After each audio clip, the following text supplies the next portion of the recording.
big content, first and foremost, at the simplest level, it's just the fact that in the past, I can't remember, I think Adweek had a stat the other day, I think it was 95% of video on the web was repurposed.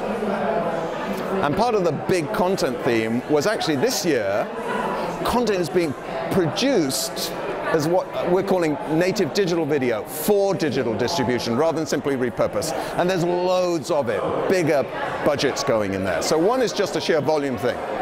The other one does tie in a little bit with big data, because big data, all that data we now have, what are you going to do with it? Using that data to mine insight and to use that among all that content now to find the content that connects with an audience, that has value for an audience and serving up. So there's definitely a play here on the marriage between big data and big content, because the challenge for audiences now is connecting with the stuff that they really want. So, and also the challenge for brands is connecting the content with the audience. So there's a big data theme. Other themes are, as more and more native digital video is produced, it's less and less about the fart being lit on YouTube or the dog on a skateboard. There's more original programming, and that with it means longer formats, as well as just the sort of clip or the viral. So part of the big is the fact that, yeah, there's bigger productions.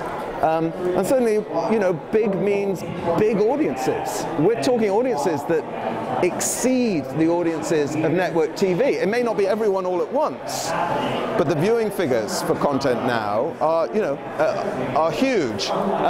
Finally, the other sort of big content theme is there are bigger and bigger expectations from brands that content will drive their business, will be connected to their key performance indicators, and start to earn them long-term audiences. So you know, so the whole raft of themes around big.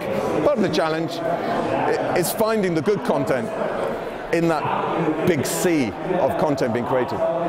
You know, we talk a lot about paid, earned, and owned media. Bullshit. All media now must be earned, whether you're paying for it or not. Whether it's an advertising unit or format or not. What is that media doing? What is that content doing to earn attention and create value for the audience? Because it is so easy for the viewer to edit out your message now. You have to work harder. So where does advertising and messaging out and interrupting what someone's watching or doing end?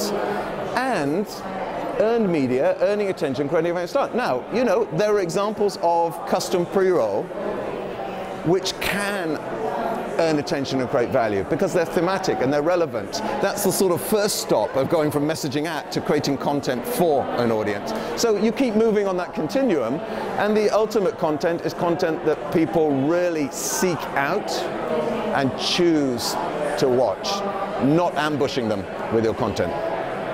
All this, all the opportunity opened up the technology would be nothing if quality content was now not being produced for digital distribution.